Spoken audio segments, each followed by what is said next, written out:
You can't bench press every day. You can't just do biceps curls every day. You can't just squat every day. There's a lot of muscles in the body. You need to train them appropriately so that way everything fires off appropriately. I've been speaking a lot on body alignment, making sure the mobility is accurate and make sure that every muscle is being trained so that way you complement the entire aspect of your body symmetry. So you can't skip anything. You also need to understand how to do it, how to train your muscles the correct way, how to train your muscles the correct way for the specific goal that you have, whether it be just being able to work out, stay fit, lift groceries, whether you want to play a professional sport, or whether you want to be a weekend warrior, whether you want to bodybuild. There's a certain way to train, and it takes a very precise program to do it. And if you don't know how to do it, you go to see a fit pro. That's what we do on a day-to-day basis. It's what we live for. It's what I love to do.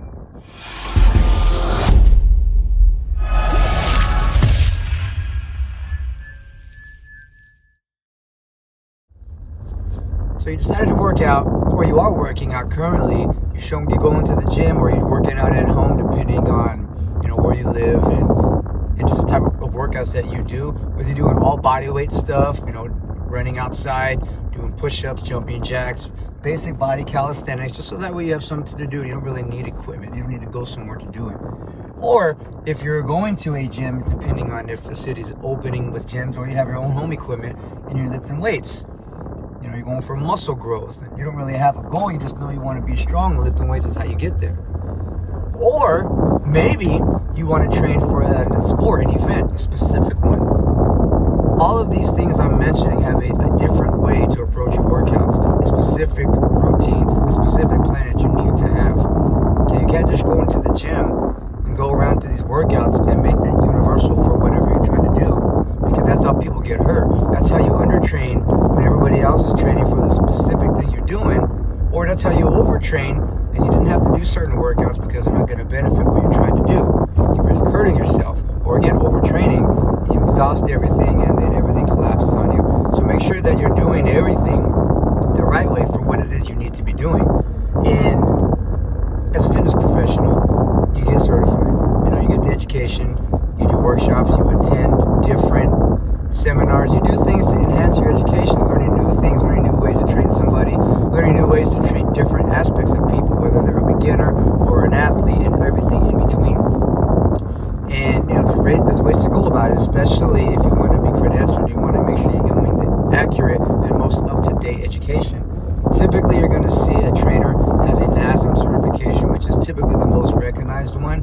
And through the NASM certification, they teach you not only about working out, not only about very basic nutrition, and just kind of learning how to be a trainer in the business part of it.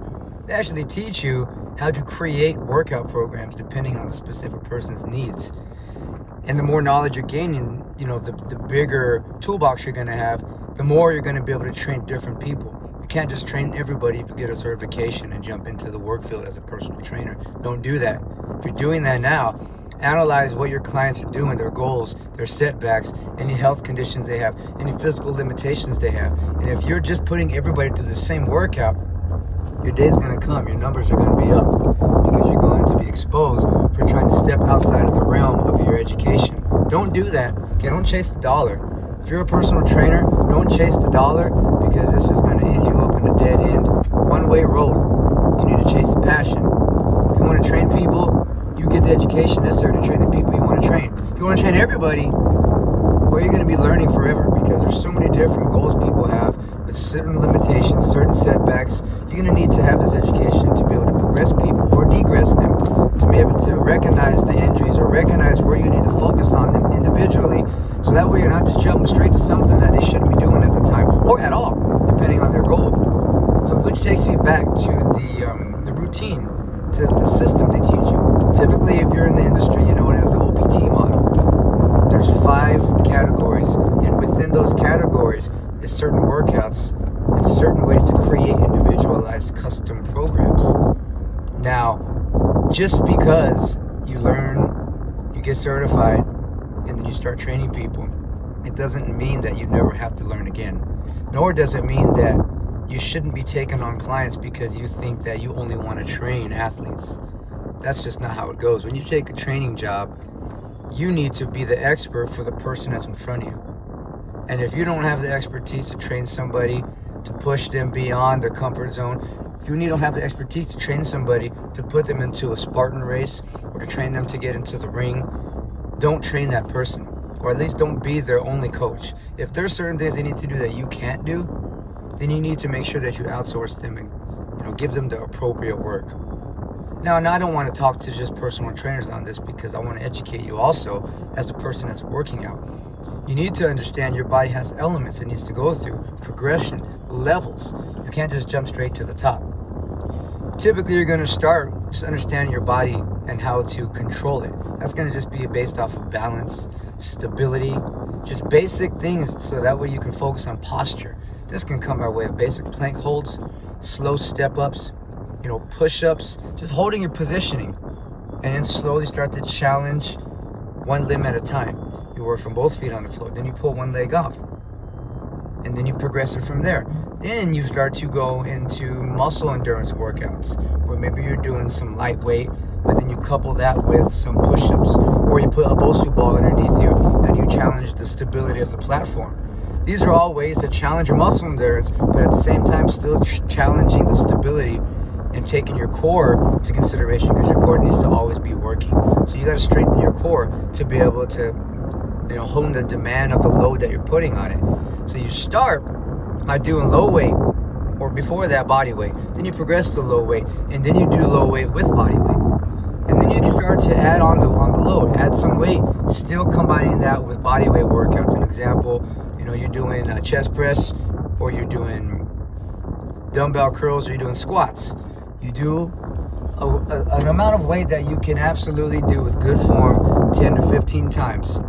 You couple that with basic air squats or push-ups if you're doing the chest press. So that way you consistently challenge the muscles. You're not over pushing them to the point of injury. So I would definitely make sure that you're monitoring the flow in the system that you're putting your workouts through. Let me just bring it down to you and keep it clean. If you're going to work muscles a couple times a week, split routine is what it would be called. 2 muscles, 3 muscles on one day. Every other day you're training different muscles. This is great way to train muscles. Very universal for most people. For most people, I'd probably recommend that for your strength training. 2 to 3 days a week, couple work muscle groups together, and pinpoint 2 to 4 different exercises per muscle group. Maybe looking at 3 to 4 sets per each workout, 10 to 15 reps per each set. Now that's a lot to say in one sentence, but in a nutshell, that's how you train your muscles to consistently push them, but keeping it safe, so that way you consistently get results. And then little by little you start to enhance the load, you start to enhance the workout, you start to minimize rest. Maybe you want to transition to circuit training, which is combining workouts not back to back to back to back non-stop. These are all great ways to train. Just make sure, again, that you're doing the workouts that you're demanding for your body at the moment. You want to go into fast twitch athletic training, but now we're going to incorporate power workouts, ball slams, speed and agility on the ladder, battle ropes, box jumps, burpees. These are all power movements to train the fast twitch. Typically what you're going to see like an athlete, like a basketball player, a football player, a combat athlete, and so anybody that generates fast twitch, explosive, powerful movements. These are important to add to your training also, but it can't just be that. You combine that with certain strength movements. Now you got to focus on monitoring the rest periods in between, because you're demanding a lot more to those power workouts. The rest periods might be a little bit longer than they would be if you're just doing slow, consistent repetition for hypertrophy, weight fatigue, muscle growth. So understanding how to use this OPT model, which goes through your stability, endurance, which what I spoke on earlier, your muscle endurance, high rep movements. Then you have your hypertrophy, which is now you're putting sets together, 10 to 12 reps, taking a minute break, and you're doing 3 to 4 sets, targeting a muscle group before you move on to the next exercise. This is how you build muscle. Then you got the strength, which is just explosion. Maybe 1 repetition, as much weight as you can. That would be maximizing your strength gains, but you can't just go straight to that. You got to start with the stability workouts, couple it within muscle endurance workouts, then progress to the muscle building, the hypertrophy, the muscle fatiguing. So your body's training these elements, so it's preparing it for that 1 MR, the 1 repetition max. So that way you can slowly progress to that, if that's even your goal. Not everybody wants that. Everybody wants to see how much they can lift one time, and you don't need to. Sometimes it's just a great way to gauge where you're at strength gains, if that's where you're working towards. Then you got the power. The power, you can put that and supplement that into any of these elements. You know, if you want to do a machine or a dumbbell chest press or a bench, and you want to do 12 reps. And then you put the bar down, you pick up a medicine ball, and you do 15 ball slams. So now you're combining weight training, strength training, and power. This is a great way to train the muscles, so that way you're fast twitch you're firing off, combined with the fatigue of pushing weight. Then maybe you want to do the opposite. You know, maybe you want to do chest press, 12 to 10 reps, and then you put that down, and then you do 10 push-ups on the floor or on a Bosu ball, which will create an unstable platform. This is just a good way to train your muscle endurance. So, obviously that's a lot I just said in 8 minutes, but you have to understand how important, how specific it needs to be for your certain goal. Not to mention, you got to be safe to this entire thing. Injuries set us back. We don't want to injure ourselves. That's never the goal. Just because you're working hard doesn't mean you have to get an injury. That doesn't come with the territory. Now, they do happen. Injuries happen, you know. You have bad form one day, or you didn't warm up enough, or you overworked a certain muscle, or your form was bad and you're feeling it the next day. Or something bad happens when you're doing box jumps, you know, your knee tweaks the wrong way. These things happen. You know, when you're putting your body through strenuous movements that it's still building and learning, you know, that's going to happen. But it should not be happening on the regular just because your form is tweaked and you're pushing too much weight. Or you're doing a workout and you fatigued a certain muscle, but then you do something else that makes it even worse. So it's important to understand how to combine apparatus, which is stuff you see in the gym all the time. The medicine balls, the resistant bands, the TRX straps, you know, the battle ropes, the Bosu balls, the platforms, the step machines, all this stuff, you use it. I mean, you see it all the time. You probably don't use it, a lot of it. Maybe you use one thing because you like it, or because you learned how to do a couple of workouts. But all this stuff has a purpose. You know, then you get into an advanced gym where they're doing strength conditioning, then you're going to see, you know, platforms for cleans. It's going to have a whole different set of workout equipment. Then you're going to see things like Bulgarian bags, water bags, you know, fun stuff. These are all fun ways to challenge the body with stuff that it makes us worry about everything at once. Meaning, if you're doing something like a Bulgarian bag or a water bag, it's not consistent. It's not steady like a barbell. So your body is consistently moving, trying to align it and keep everything lined up. All the while, you're working all the muscles in the body, all the fast with your core. You're challenging your balance. So now you're progressing. So your goals start to increase. And that's what you want. You know, you want to start to slowly increase your goals so your body and your results match it, depending on what you're doing. You know, to sum this up, train your body appropriately and using all of this equipment, but making sure you're following the system. It's been in place. This is data. This wasn't just made up. This comes off of feedback, off of hands-on experience, data, trial and error, learning how to push people a certain way, down to the rest periods or in between are important. Making sure that you're taking the appropriate steps at the right time, giving the appropriate rest time, and making sure that you're splitting certain days so that way you're not combining too much workload back to back to back to back. Use the 7 days wisely. Train your body wisely. Get the appropriate advice more before anything you do anything. It is complex.